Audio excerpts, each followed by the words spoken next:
WORK work, hard work. HARDWORK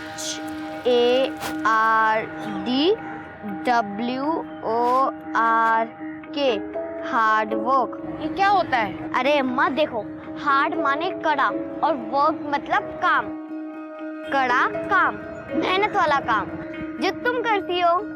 तो ये बात अपने पापा को बोल कि हम कितनी मेहनत वाला काम करते हैं, वो हार्ड वाला। अरे अम्मा, अगर हम पापा को कुछ कहने जाते हैं ना तो वो उल्टा हमें काटने आते हैं। धत, बाप है तुम्हारे, ऐसे नहीं बोलते।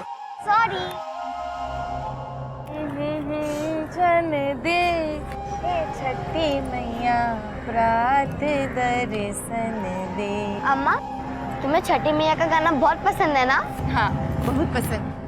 जैसे तुमको ये रेडियो सुनना पसंद है ना, हमको हमारा लोकगीत संगीत बहुत पसंद है। अब रोजी रोटी के चक्कर में बिहार छोड़ दी तो क्या, अपने रीति रिवाज भी छोड़ देंगे। सच्चे मन से आदमी जो भी मांगे ना, छठी मैया जरूर देती है। अच्छा अम्मा, तुम छठी मैया से क्या मांगती हो? बताओ ना अम्मा। सूप कितने का? 40 रुपये का भैया। ठीक है, 2 दे दो। ये लीजिए। ठीक।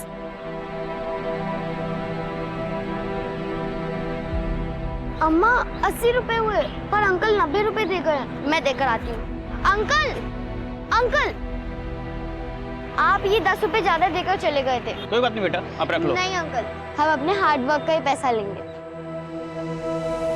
कोई बात नहीं बेटा।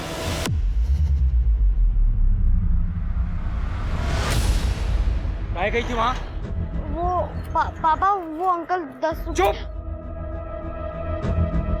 तुमको कितनी बार बोले हैं कि इसको यहाँ बाजार मत लाया करो। जवान हो गई है लेकिन अकल नहीं आई है। नाक कटवाई की किसी ने ना मारा। लेकिन चुप! कुछ बोली तो मुंह तोड़ देंगे तुम्हारा। बैठो वहाँ, ध्यान रखो इसका।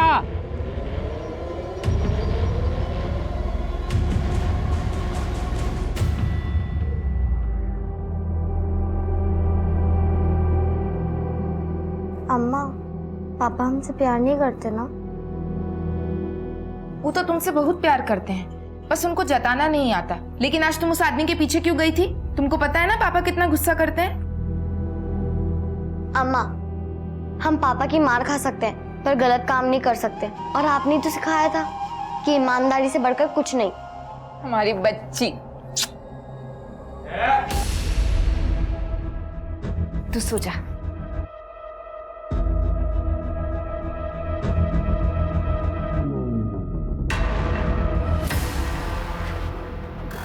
आप राशि को बात बात पर डांटा मत कीजिए, बच्ची को बुरा लगता है।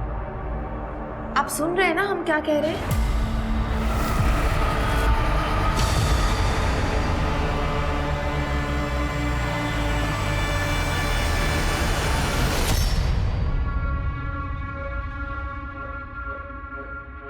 तुम ठीक तो हो?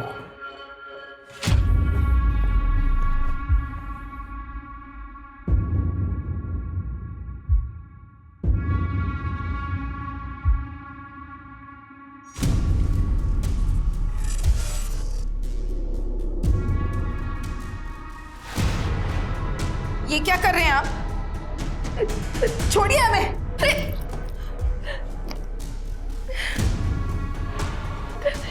क्या कर रहे हैं आप?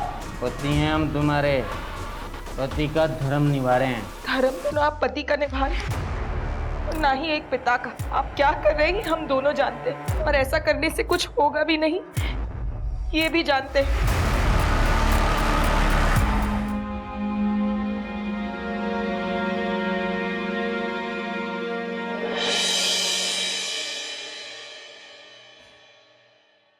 अरे रोज से नाटक है तुझं? हाँ, मेरे को मेरा आज पूरा पैसा चाहिए। भैया हमारी बात तो सुनिए, कुछ वक्त और दे दीजिए भैया। 6 महीना हो गया भैया, काम धंधा एकदम ठप पड़ा है। कामकाज ठप पड़ा है तो शाम को दारू पीने के लिए पैसा कहाँ से आता है? एक नंबर का घटिया आदमी है तू। अंकल, आप हमारे पापा से बदतमीजी से बात क्यों कर रहे हैं?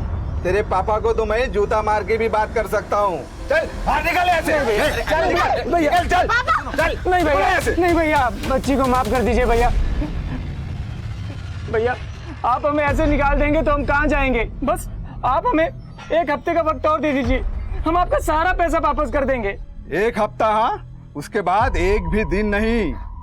और हाँ, अपनी बेटी को जरा समझा कि ज्यादा ना उड़े, वरना उड़ने वालों के पर कतरना अच्छे से आता है हमें।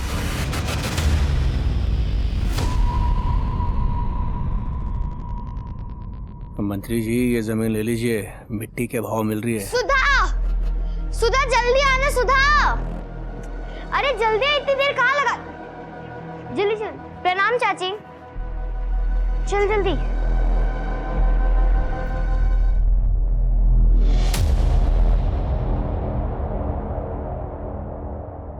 कुमुद, सुधा को समझा, राजा रंग पे शासन करता है, दोस्ती नहीं करता। दोस्ती बराबर वालों से होती है। बच्ची है वो। बच्ची है इसलिए तुम्हें बोल रहा हूं उसे समझाने के लिए, नहीं तो मैं अपने तरीके से उसे समझा देता। हाँ?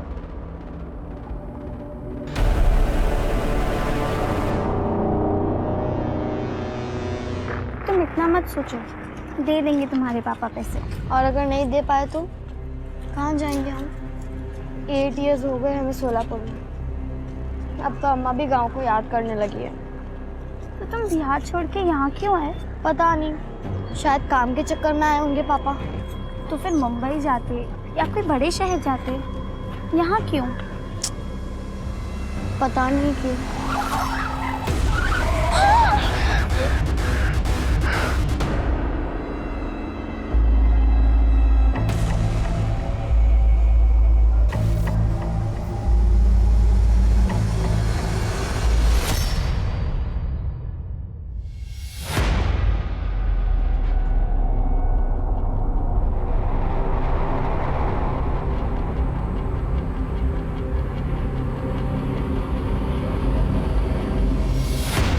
अरे तेरे को समझ में नहीं आ रहा क्या? इधर उमेश भाई का मंच लगेगा। अरे ऐसा मत कीजिए भैया, ये हमारी रोजी रोटी है। या एक घुमा के। ये क्या हो रहा है? हाँ, ये उमेश भागवत के लोग हैं, कह रहे हैं कि यहाँ पर स्टेज बनेगा छठ पूजा के लिए। अरे नहीं भैया, गरीब आदमी है, भूखे मर जाएंगे। तू घर पे जा, तू घर पे जा। जाएंगे। अरे नहीं भैया, अरे हमारी छोटी सी बच्ची है भैया। अरे नहीं भैया, अरे भैया, अरे नहीं भैया, अरे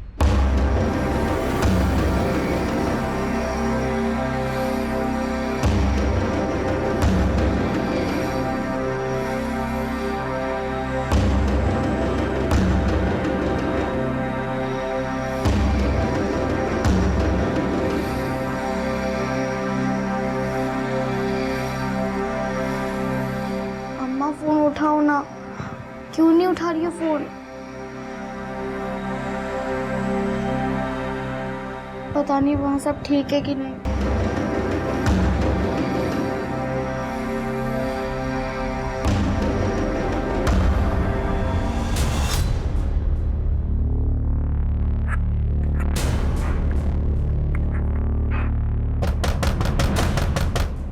लगता है अम्मा आ गई।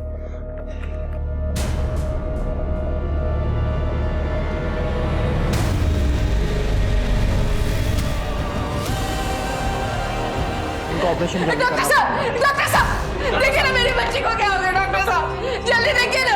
ओके ओके, आप सब लोग बाहर जाइए। अरे डॉक्टर साहब, राजी।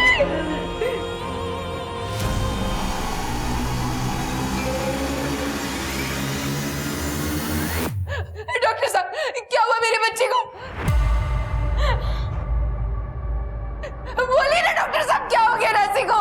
आई एम सॉरी, आपकी बच्ची नहीं रही।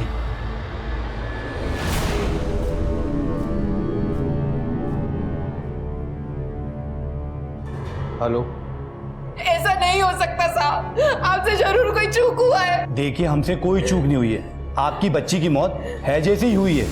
नहीं साहब, आप समझाइए ना इनको। अरे ऐसा होता तो मैं भी बिजी इधर, मेरी बात तो मानिए। उल्टी होती तो क्या हो रहा है इधर? देखिए सर, मैंने आपको बुलाया, इनकी बच्ची की मौत हैजे से हुई है, लेकिन ये मेरी बात मानने को तैयार ही नहीं है। कोई जांच पड़ताल की है, ऐसे ही बोल दिया? हाँ सर, रिपोर्ट है ना, आप रिपोर्ट पढ़िए। ये लीजिए। मैं बोल रहा है ना, मैं बिजी अभी आता हूँ थोड़ी देर में। रिपोर्ट में तो सही लिखा है। एक काम करो, बच्ची की लाश सीने दे दो, क्रियाक्रम कर देंगे। नहीं नहीं साहब, हमारे बच्चे को हैजा नहीं था। रिपोर्ट में तो ये लिखा है मैडम, और जब डॉक्टर कह रहे हैं तो सही बात होगी। अरे बोला ना मैं आ रहा है।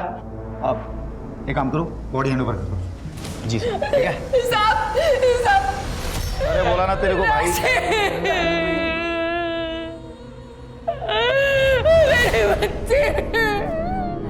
सुनो नहीं, ओ भाऊ जरा उस सुधीर को समझा बुझा करके शांत करो। उसकी बेटी मरी है भाऊ। अरे हम उसका दुख समझते हैं, पर इसमें गलती किसकी है? खत्म करो ये सब। ऐसा करो, लकड़ी खरीद करके जंगल में उस बच्ची का दाह संस्कार करो, और कोई पूछे तो कहना कि हैजे से मरी है। और सुनो, तुम खुद मत जाना, अप्पू को भेजना। ओ भाऊ।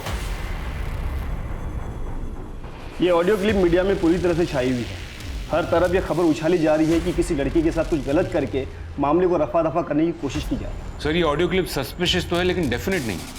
क्लियर नहीं हो रहा है कि ये किस इंटेंशन से बोला गया। इसलिए इस केस की छानबीन के लिए हमने स्पेशल टीम तैयार की, जिसे तुम लीड करो। देखो, कुछ हुआ भी था या वैसे ही न्यूज़ क्रिएट करने के लिए इस ऑडियो क्लिप की सनसनी फैलाई जा रही है। सर, हमारे पास कोई इन्फॉर्मेशन है इस ऑडियो क्लिप के सोर्स के बारे में? सोर्स का पता चल गया। सोलापुर के कांस्टेबल अनिल शिंदे के मोबाइल से ये ऑडियो क्लिप वायरल हुई।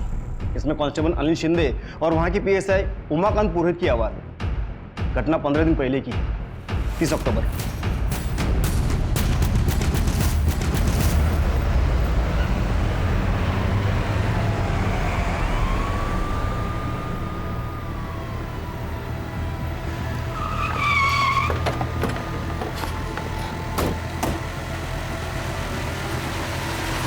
सुनो नील, हो भाऊ जरा उस सुधीर को समझा बुझा करके शांत करो। उसकी बेटी मरी है भाऊ। अरे हम उसका दुख समझते हैं, पर इसमें गलती किसकी है?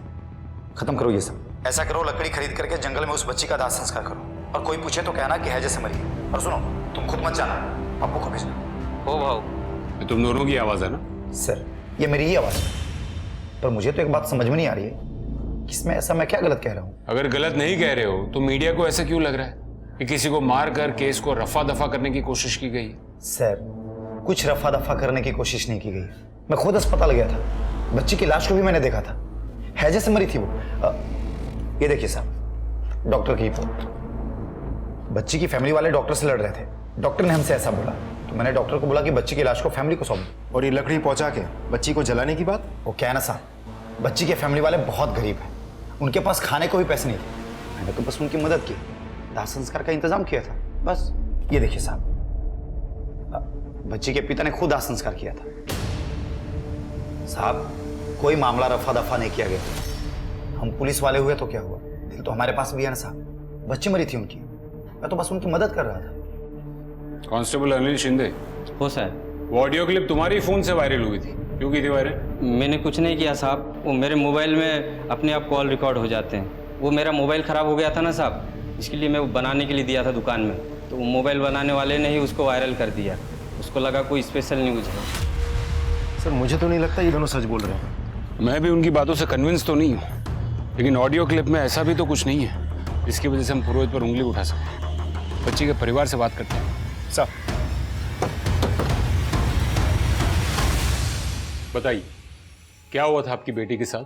पता नहीं साहब, लेकिन हैजा तो नहीं हुआ होगा। उस दिन राशि स्कूल गई थी, सुपर डलिया के फेरी के लिए भी गई थी, और अगर वो बीमार होती तो हमको तो पता होता ना। आप में से किसी से उसने कुछ कहा था? नहीं, कुछ कहा तो नहीं था साहब। सर, उस दिन बाजार में सबके दुकान और ठेले टूट रहे थे। राशि वहाँ पर आई थी, मुझे लगा शायद उसको कुछ लग जाएगा, तो हमने भेज दिया था उसको घर पे। एक बात बताइए, उसका क्रियाक्रम आपकी मर्जी से हुआ था या फिर कोई जोर जबरदस्ती की गई? गरीब की मर्जी का कोई मान होता है क्या साहब? हमारा मकान मालिक हमारे सर पर खड़ा था, हमारा राशि का मौत हैजा से नहीं हुआ है। अब बड़े साहब को बोलेंगे पड़तालने को। देखो, मैं तुम्हारे सामने हाथ जोड़ता हूँ, इस घर में पुलिस नहीं आना चाहिए। इस बात को यहीं खत्म करो। अगर नहीं कर सकते तो मेरा घर अभी के अभी खाली करो और इस लाश को भी लेकर चले जाओ, और फिर करते रहो जो करना है वो। ठीक है भैया, आप जो कहेंगे हम वही करेंगे। फिर एक पुलिस वाला है और बोला लकड़ी का इंतजाम हो गया। आनंद पानंद में हमारी बच्ची का लाश उठाकर उसका अंतिम संस्कार करवा दिया साहब। हमारी कोई मर्जी नहीं थी साहब, हमारे में तो कुंवारी लड़की के मरने के बाद उसको आग में जलाते भी नहीं, जमीन में दफनाते हैं। साहब ये सब मेरे घर के अंदर हुआ था, और ज्यादा पुलिस कोर्ट कचहरी होती तो मेरा ही घर बदनाम होता ना, बाद में कोई भाड़ुत्री नहीं मिलता। लेकिन उसकी माँ जबरदस्ती रट लगाई बैठी थी कि उसे हैजा नहीं हुआ था। अतः तुम ही सांगा साहब, मैं डॉक्टर की बात मानूं या उसके माँ की? मैं कह रहा हूँ ना, बच्ची को हैजा ही हुआ था। तो बच्ची के घर वाले झूठ कह रहे कि उसे हैजा नहीं हुआ था। अब सर ये भी तो हो सकता है कि घर में किसी का ध्यान ना गया हो, बच्ची को समझ ना पाई हो और एकदम से बेहोश हो गई हो। और सर इस हैजे का इलाज अगर सही समय पे ना हो तो इंसान की मौत भी हो सकती है। बाय एनी चांस उसका पोस्टमार्टम हुआ था? सर ऐसी बीमारी में लोग पोस्टमार्टम नहीं करते, और वैसे भी इस एरिया में हैजा बहुत फैला है। ठीक है, थैंक यू। सर मुझे तो इस केस में कोई मैनिपुलेशन लग नहीं रही है। यही तो पता करना है विवेक, ये केस वाकई में उतना ही साफ है जितना दिख रहा है। एक बात तो है कि अगर बच्ची को हैजा हुआ था, इसका मतलब चांसेस है कि घर में किसी ना किसी को तो हैजा हुआ होगा, क्योंकि ये कंटेजियस बीमारी। सबके रिपोर्ट्स निकलवाओ। Right sir.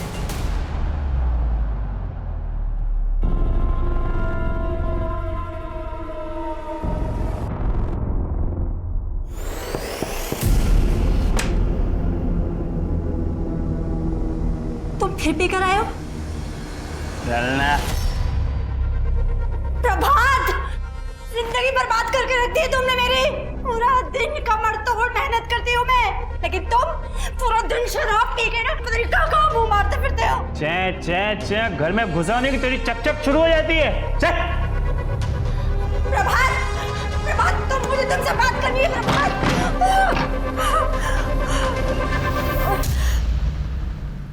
सर पूरी फैमिली की मेडिकल रिपोर्ट आ गई है। राशि की माँ लक्ष्मी और चाचा गौतम को तो हैजा नहीं हुआ था, लेकिन बाप सुधीर को हुआ था।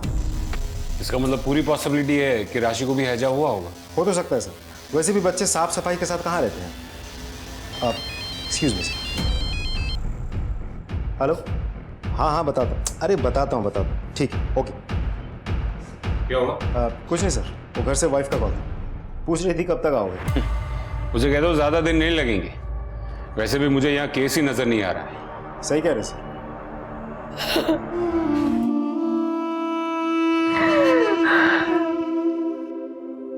Hi, I am Rashi Saroj. I am 14 years. I want be teacher. I love my mother. बहुत सारा. I love my father also. पर थोड़ा थोड़ा. Because he no love me. People की भुतनिया चढ़ गई है माथा पर। आईना में देखकर खुद ही से बतिया रही हो। अरे अम्मा, अब अगर हम खुद से नहीं बतियाएंगे तो किससे बतियाएंगे? यहाँ थोड़ी आती किसी को इंग्लिश। हम ही बस्ती छोड़कर इंटेलिजेंट लोगों के बीच में जाएंगे। दिल्ली, मुंबई, वहाँ तो सब इंग्लिश बोलते हैं। अच्छा, और जाओगी कैसे? पैसा कहाँ है? एक बार हम अंग्रेजी बोलना सीख जाए ना, फिर वीडियो बना कर वायरल कर देंगे। फिर देखना कैसे बुलाया करेंगे तुम्हारी बिटिया को लोग काम पर। अच्छा, तो वायरल होएगी हमारी बिटिया। हाँ। क्या है उस ऑडियो क्लिप का सच? क्या सच में किसी मासूम के साथ कुछ गलत करके उसे मार दिया गया और इस बात को रफा दफा किया गया? आखिर क्या हुआ था उस बच्ची के साथ?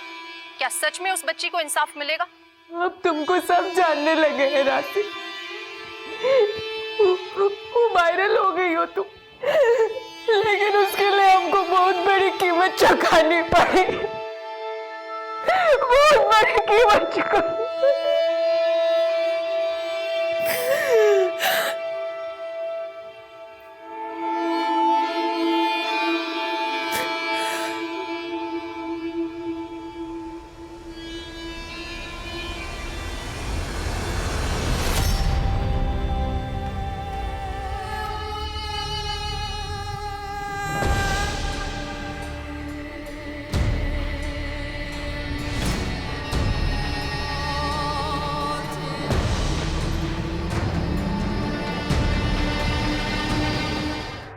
साहब, कुछ पता चला हमारी बच्ची के साथ क्या हुआ था साहब? देखिए, अब तो हमें भी ऐसा लग रहा है कि राशि को हैजा ही हुआ था, और तो और आपके पति को भी हैजा हुआ था। हमको नहीं पता साहब, लेकिन हमारा मन नहीं मान रहा है। हमको ऐसा लगता है कि हमारी बच्ची के साथ कुछ तो गलत हुआ था।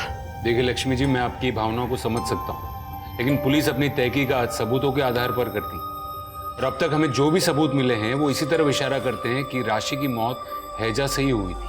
हम जानते हैं आप लोग बहुत व्यस्त रहते हैं, राशि के बारे में छानबीन करने के अलावा भी दुनिया भर का काम पड़ा है आपके पास, लेकिन साहब हमारी तो एक ही बच्ची थी ना, हमारी राशि तो वापस नहीं आएगी ना साहब। अगर हमें ये पता चल जाए कि उसके साथ हुआ क्या था, तो कम से कम मरने के वक्त हमारी सीढ़ी पर कोई सवाल का बोझ तो नहीं रहेगा ना साहब।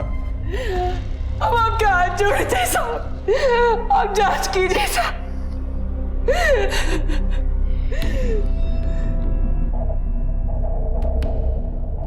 सर, ये डॉक्टर दिनेश की रिपोर्ट और ये राशि की डेथ सर्टिफिकेट। पर आई एम सॉरी सर, मुझे समझ में नहीं आ रहा हम ढूंढ क्या रहे हैं। मुझे भी नहीं पता विवेक, लेकिन अगर राशि की मां इतनी कॉन्फिडेंट थी कि राशि को हैजा नहीं हुआ था, कुछ और हुआ था, तो आई एम श्योर कि हमें कुछ ना कुछ जरूर मिलेगा। लेकिन सर हम इस केस को ऑलरेडी इतने अच्छे से स्टडी कर चुके हैं, कुछ भी तो सस्पिशियस नहीं निकला।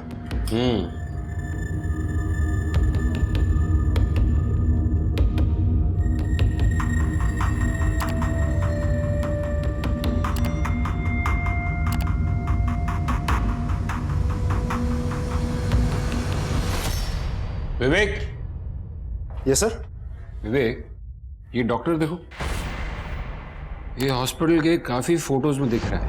ऐसा लग रहा है जैसे राशि का केस इसी के अंडर में था। लेकिन उस दिन हॉस्पिटल में ये डॉक्टर तो नहीं दिखा था हमें। तो वाकई में हॉस्पिटल में नहीं था या फिर जानबूझकर हमसे छुप रहा था? इसके बारे में पता करो। सर, ये तो डॉक्टर मनीष है। डॉक्टर मनीष अभी कहाँ मिलेंगे ये? अभी यहाँ पर काम नहीं करते ये, कुछ 15 दिन हो गए इनको नौकरी छोड़े हुए।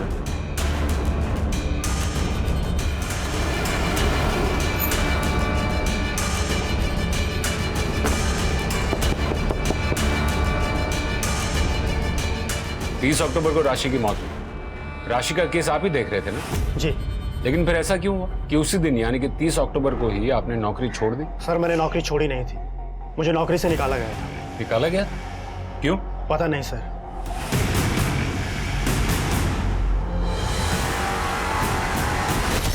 क्या करो मनीष? सर मुझे लगता है बच्ची के साथ।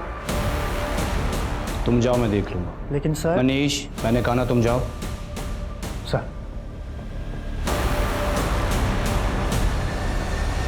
सर मैं श्योर तो नहीं हूं, लेकिन मैंने उस शाम को उसकी थाइस पर थोड़ा खून देखा था। और आपने ये बात पुलिस को बतानी जरूरी नहीं समझी? सर उसके बाद डॉक्टर दिनेश हैंडल कर रहे थे। वैसे सर ये बात मैंने राशि के चाचा गौतम को बताई थी।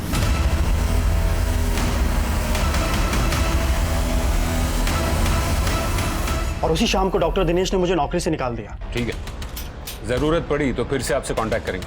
लेकिन सर गौतम ने हमें सब कुछ क्यों नहीं बताया? इसका जवाब तो गौतम ही देगा।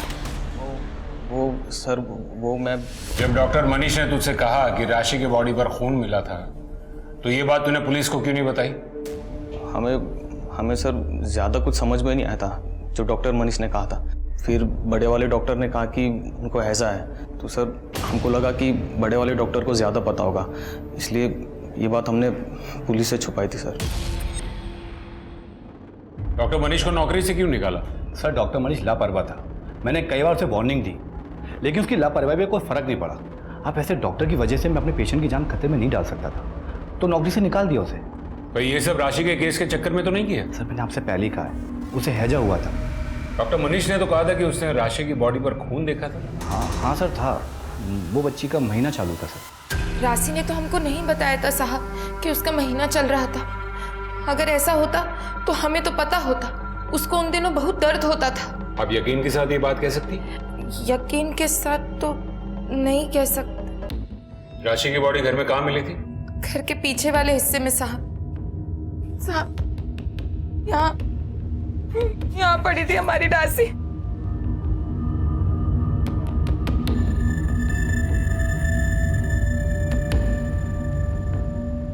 राशि की आपकी किसी से कोई दुश्मन? गरीब की दुश्मन तो उसकी गरीबी होती है साहब। हमारी राशि तो बहुत मिलनसार थी साहब। राशि का मोबाइल? उसका मोबाइल तो मिला नहीं साहब, चोरी हो गया लगता है। अच्छा बताइए, उस दिन क्या क्या हुआ था? हम बाजार से आ रहे थे, तभी गौतम हमारे पास दौड़ता दौड़ता आया। तो तुम सबसे पहले आए घर में? हाँ सर, हम सबसे पहले आए थे। कितने बजे आए थे? 2:15 बजे सर, हमें याद है। उसके पहले हमने किसी को फ़ोन किया था, तो उसके बाद हमने मोबाइल चेक किया था। 2:15 बज रहे थे। और आप उस वक्त कहाँ थे? मंच बनाने के लिए उमेश भागवत के लड़का लोग हमारा ठेला तोड़ दिए। हमें कुछ भी समझ नहीं आ रहा था साहब, तो हम पीने के लिए ठेके पर चले गए। राशि के बारे में हमें बाद में पता चला।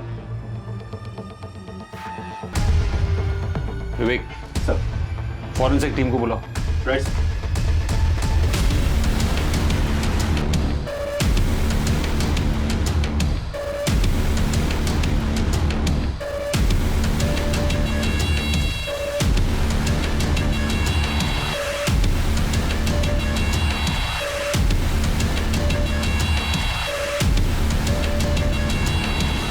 सर, उस जगह पे जो दांत मिला है उसमें सिल्वर फिलिंग है।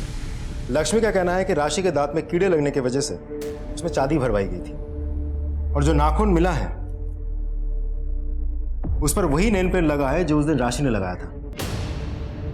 ये नाखून और दांत को डीएनए टेस्ट के लिए भेजो और पता करो कि ये राशि के हैं या नहीं। सर, आपको सच में ही लगता है कि राशि के साथ सच में ही कुछ गलत हुआ होगा? पक्के से नहीं कह सकते विवेक, क्योंकि घर के जिस हिस्से में वो लाश मिली थी वहां ज्यादा साफ सफाई होती नहीं। ऐसा भी हो सकता है कि ये दांत और नाखून पहले कभी टूट कर गिरे हो। एक और बात सर, क्राइम सीन में हमें ये बटन भी मिला है, लेकिन घर वालों का कहना है कि इस बटन के बारे में किसी को कुछ नहीं पता। विवेक, ऐसा भी हो सकता है कि कोई घर पर आया था और उसका बटन ये टूट कर गिरा होगा। इस सब से कुछ साबित नहीं होता, कुछ भी हो सकता है। एक काम करो, राशि के बारे में सारी डिटेल्स निकालो, उसके दोस्तों से बात करो, आस पड़ोस में सबसे बात करो। Right sir. साहब जी, अच्छा हुआ बच्ची मर गई, वरना उसका बाप ही उसे मार डालता। रोज मारपीट करता था। सुधा बेटा, एक बात बताओ, राशि का कोई बहुत क्लोज फ्रेंड, कोई बहुत अच्छा दोस्त, कोई बॉयफ्रेंड, ऐसा कोई भी जिसके साथ वो बहुत ज़्यादा समय बिताया करती थी?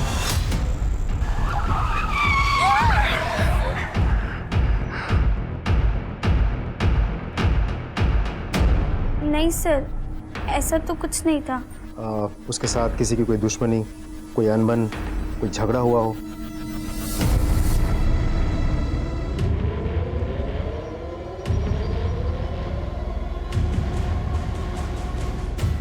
हाँ मैडम, उस दिन हमने किसी को घर में जाते हुए तो देखा था। केसरी रंग की चेक की शर्ट पहने हुए था। बाकी तो हम ज्यादा कुछ देख नहीं पाए। फिर सुनाई दिया कि बच्ची को हैजा हुआ और वो मर गई। सर, पड़ोस की एक औरत का कहना है कि जिस दिन राशि की मौत हुई थी उस दिन उसने एक आदमी को राशि के घर की तरफ जाते हुए देखा था। अच्छा? हाँ सर। सर, उस औरत ने उस आदमी की शक्ल तो नहीं देखी, लेकिन इतना बताया था कि उस आदमी ने केसरी कलर की शर्ट पहनी थी, चेक शर्ट। और कुछ? सर, आसपास में सभी का कहना है कि लड़की का बाप लड़की को ज्यादा पसंद नहीं करता था। आए दिन लड़ाई झगड़ा मारपीट ये सब होती रहती थी। ये बाप की कुंडली निकालो सर। और बच्ची के मोबाइल के बारे में कुछ पता चला? सर, उसके मोबाइल को मैंने ट्रैक करके कॉल रिकॉर्ड्स निकालने के लिए कह दिया है। एक और बात सर, उस बच्ची के मोबाइल से एक वीडियो वायरल हुई थी उसके स्कूल टीचर की। मैं दिखाता हूँ सर, ये देखिए sir. KNOT Connaught, APPLE apply. Sir, इस वीडियो के वायरल होने के बाद स्कूल टीचर की बहुत बदनामी हुई थी। इसे स्कूल से भी निकाल दिया गया था। हाँ सर, राशि ने वीडियो बना के वायरल कर दिया था। तो गुस्सा तो बहुत आया होगा नहीं? हाँ सर, आया था, फिर शांत हो गया क्योंकि राशि ने खुद आके मुझसे माफ़ी मांग ली थी। सॉरी सर, हमें नहीं पता था कि हमारी वजह से आपकी नौकरी चली जाएगी। वो वीडियो तो हमने सिर्फ मजाक में बना दिया था सर। नहीं राशि, इसमें तुम्हारी कोई गलती नहीं, ये सारी गलती हमारी है। अरे जो हम खुद नहीं जानते वो बच्चों को कैसे पढ़ा लिखा सकते हैं, और हम वही करेंगे जो हम अच्छे से कर सकते हैं। मैं क्या करता सर, बेरोजगारी इतनी बढ़ गई थी सर कि मैंने जुगाड़ लगा के टीचर की नौकरी की सर। मेरे पास कोई काम नहीं था।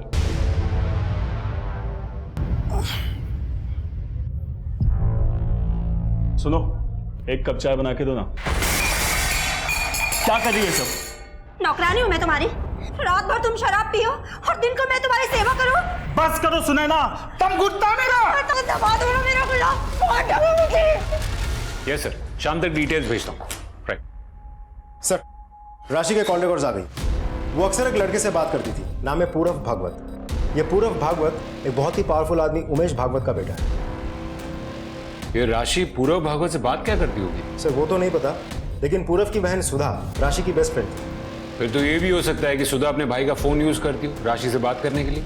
हो तो सकता है सर, लेकिन एक इंपॉर्टेंट बात है, वो फोन जिससे बात होती थी वो अभी भी एक्टिव है, लेकिन दूसरे सिम से। दूसरा सिम? सर किसका सिम? उसका चाचा गौतम। कुछ मिला? नहीं सर। आप क्या ढूंढ रहे हैं साहब? सर! हाँ विवेक, ये देखिए, ये तुम्हारा कमरा है? हाँ साहब, इसी का कमरा है। और ये राशि का मोबाइल है? हाँ हाँ साहब। राशि का मोबाइल तुम्हारे कमरे में क्यों छुपा है? बोल। सर हम सर वो राशि का चक्कर चल रहा था पूरब के साथ, और हम नहीं चाहते थे कि ये बात किसी को पता चले, इसलिए हमने ये फ़ोन हमारे पास छुपा के रखा था सर। ये पूरब को उठाओ। सर तो राशि और तुम्हारा अफेयर चल रहा था? सर मैं राशि को बहुत लाइक करता था, वो भी मुझे लाइक करती थी, लेकिन फिर एक दिन अचानक से उसने मुझसे बात करना बंद कर दिया।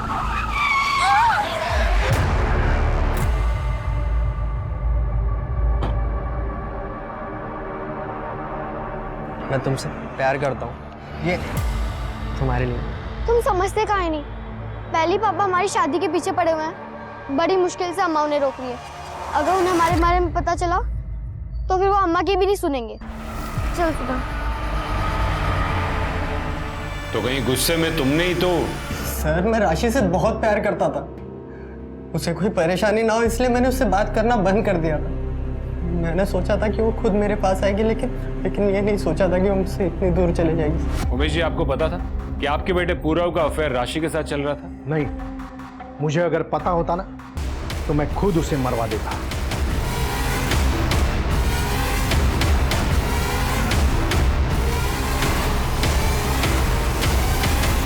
सर ये बहुत पावरफुल आदमी है, अगर सच में राशि के साथ कुछ हुआ भी होगा तो इनके हाथ में इतनी ताकत है कि ये यहाँ के सारी लोकल पुलिस और डॉक्टर्स के साथ मिलकर इस केस को रफा दफा करने की कोशिश कर सकता है। हो सकता है, लेकिन ये भी हो सकता है कि वो सच बोल रहा हो। जब तक हमारे हाथ कोई सबूत ना लगे तब तक हम सिर्फ शक कर सकते हैं, किसी नतीजे पर नहीं पहुंच सकते। सर राशि के पिता सुधीर के बारे में कुछ पता चला है। ये सुधीर एक हिस्ट्री शीटर है। What? हाँ सर, ये लोग पूर्णिया बिहार के रहने वाले हैं। आज से 8 साल पहले सुधीर ने एक लड़की का अगवा किया था, उसके बारे में आज तक किसी को कुछ पता नहीं चला सर। मतलब 8 साल से वो यही छुपा है? हाँ सर, अब इस केस के बारे में जब मैंने उसके गांव वालों से पूछताछ की तब जाके ये पता चला। सर सुधीर अपने 14 साल की बेटी की शादी एक 40 साल के आदमी के साथ करवाना चाहता था, उसका नाम है दीपक। क्या? सर एक बात और, सुधीर ने हमें कहा था कि 30 अक्टूबर के दिन वो मार्केट से पहले सीधा ठेके पर गया था, उसके बाद हॉस्पिटल पहुंचा, लेकिन उसके मोबाइल लोकेशन के मुताबिक इसके बीच करीब 2 बजे वो घर के आसपास ही था। उसके बाद वो बगल वाले गांव में गया था जहां दीपक रहता था। गौतम के मुताबिक उसने 2:15 बजे राशि की लाश घर पे देखी और ये सुधीर 2 बजे के करीब घर के आसपास था। बिहार से कांड करके तुम यहाँ सोलापुर में आके छिप गए। वो लड़की अपनी मर्जी से हमारे दोस्त के साथ भागी थी साहब।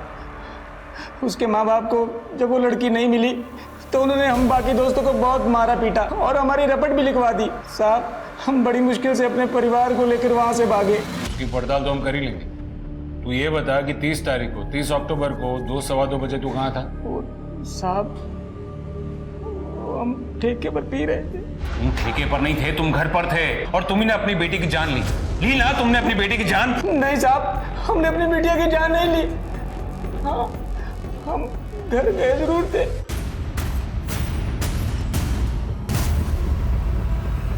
साहब हम राशि की कुंडली लेकर सीधा दीपक बाबू के पास गए शादी की तारीख पक्का करने। एक 40 साल के आदमी के साथ अपनी 14 साल की छोटी बच्ची की शादी करवाना चाहते थे तुम? घर में एक फूटी कौड़ी भी नहीं थी साहब, और दीपक बाबू बहुत पैसे वाले थे। राशि के बदले 50,000 देने को तैयार थे, पर लक्ष्मी हमें बार बार रोक रही थी साहब। अगर आपने ऐसा कुछ भी किया ना तो हम अपनी जान दे देंगे। अच्छा, जान देकर क्या होगा? अरे कम से कम शादी तो रुक जाएगी। अब हमारी बच्ची की शादी नहीं होती कहते थे हम। आप ऐसी बातें मत कीजिए, समझे? भूल जाइए इस बारे में। हमको पता चला कि तू अपनी बेटी से बहुत नफरत करता था, उसे मारता पीटता था।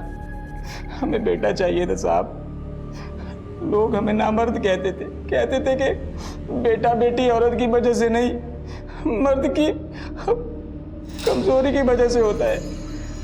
साहब, हम किसी को कुछ भी नहीं कह पाए।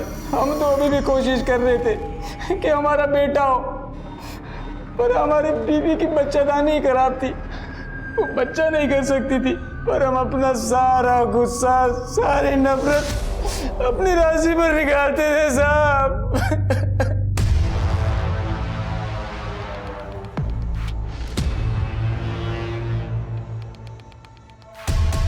सर, डीएनए रिपोर्ट आ गई है।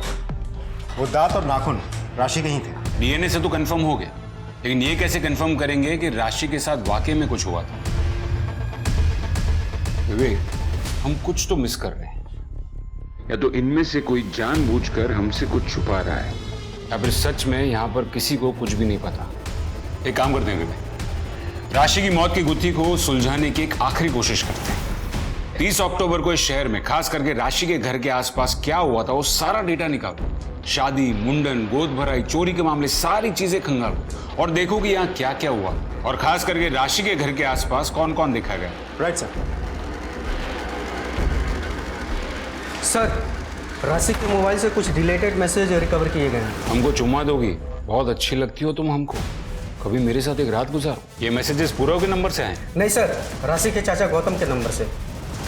सर मुझे माफ कर दीजिए सर, राशि मुझे अच्छी लगती थी सर। हो सकता है कि राशि की माँ लक्ष्मी जो कह रही थी वो सच हो सकता है कि वाकई में राशि के साथ बहुत बुरा हुआ हो, और वो बुरा तूने ही किया हो। वो तूने ही राशि करके उसको मार डाला। मैंने उसको नहीं मारा सर, मैंने नहीं मारा सर उसको। तब तक इसकी ठुकाई करो जब तक सच अपने आप इसके मुंह से निकलने ना लगे। सर, 30 अक्टूबर के दिन भर का डेटा निकाला, बाकी सब कुछ तो नॉर्मल था, लेकिन उस दिन यहाँ सोलापुर में एक आदमी पकड़ा गया था, नाम है प्रभात। ये प्रभात 29 अक्टूबर को अपनी वाइफ का मर्डर करके उसके बॉडी के 8 टुकड़े करके अलग अलग जगह डंप कर रहा था। यहाँ सोलापुर से भी उसके बॉडी के 3 टुकड़े बरामद किए गए थे। फिर पुलिस ने उसे सोलापुर हाईवे के पास से गिरफ्तार किया। तो सर, प्रभात अपनी वाइफ के बॉडी के टुकड़े जहाँ डंप कर रहा था वो राशि के घर के पास ही है, और जिस वक्त वो डंप कर रहा था उसी वक्त राशि की मौत हुई। सिर्फ अपनी बीवी का खून किया था या किसी और का भी? मेरी बीवी को मारने में बहुत देर कर दी मैंने। इतना चकचक करती थी, दिन रात का लड़ाई झगड़ा, तंग आ गया था, इसलिए मार दिया। और किसी को क्यों मारूंगा साहब? जब तुम अपनी बीवी के शरीर के टुकड़ों को दफना रहे थे, उसी वक्त उसी एरिया में एक और लड़की की मौत हुई थी। ये कोई इत्तेफाक नहीं हो सकता। साहब, मैंने एक बच्ची की मौत के बारे में सुना था। और हाँ साहब, आप इसे इत्तेफाक समझो या कुछ और, लेकिन उस टाइम पर मैं वहीं था। लेकिन उस बच्ची को मारने में मेरा हाथ नहीं साहब। जब मैं एक टुकड़ा बच्ची के घर के पीछे वाले जंगल में दफनाने गया था, तो वहाँ पर एक गाड़ी देखी थी बच्ची के घर के पास में। वाइट कलर की एसयूवी कार थी। विवेक, ये वाइट एसयूवी के बारे में पता करो और देखो कि उस दिन उस एरिया में ऐसी कौन सी एसयूवी थी। Right sir.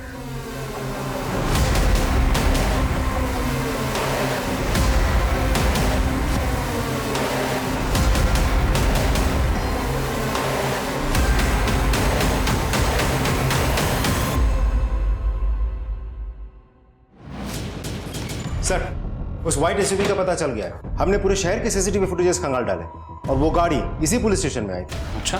Yes sir.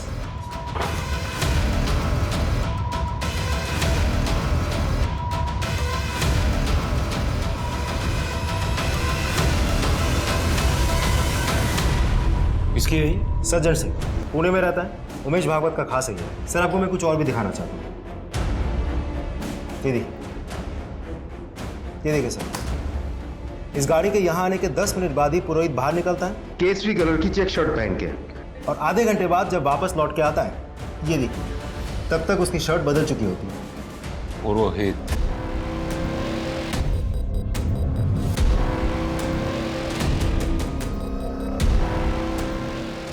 Sir, राशि के घर में जो बटन मिला था वो इसी शर्ट का। ये देखिए, सेम बटन, और इस शर्ट में ब्लड मार्क्स भी है। और ये किसका खून है? राशि। और राशि की लाश जिस कमरे से मिली, वहाँ हमें यूरिन के ट्रेसेस भी मिले, और वो यूरिन के सैंपल्स तुम्हारे सैंपल से मैच करते हैं। तुम लोगों ने मिलकर किया ना ये? और उमेश ने कहा था ना करने के लिए? नहीं, उमेश भाई ने नहीं कहा था ये करने के लिए, लेकिन मना भी नहीं किया था। ये लड़की कहाँ बैठ रही है? निकल यहाँ से। इतनी सारी जगह है यहाँ पे, इस पूरी बेंच पे आप अकेले बैठेंगे? ज्यादा बोल मत और निकल यहाँ से। मैं तो यहीं बैठूंगी, आपको जाना है तो जाओ। एनर्जी! अरे उमेश भाई, इन लोगों की इतनी औकात जो बगल में आके बैठेंगे। आपका राज ना तभी तक है जब तक ये लोग डर के रह रहे हैं। तुझे बुरा लगा क्या? आपका लिहाज नहीं होता ना तो अभी औकात दिलाते हैं इसकी। तो दिखा दो। तुम्हें किसने रोका है? उमेश भाई के आदमियों ने मंच बनाने के लिए बवाल कर दिया था, तोड़फोड़ कर दी थी। वहीं से उस लड़की को हमने घर वापस जाते हुए देखा। वहां से हम सीधे थाने आए और पुरोहित को सब कुछ बताया। टेंशन नहीं लो, मैं संभालेगा, ठीक है?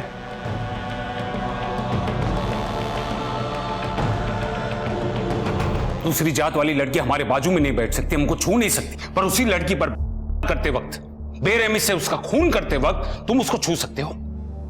तब तुम्हारी ये सोच अचानक गायब हो जाती है। ऐसी दोगली सोच से समाज में सिर्फ हैवान पैदा होते हैं, इंसान नहीं।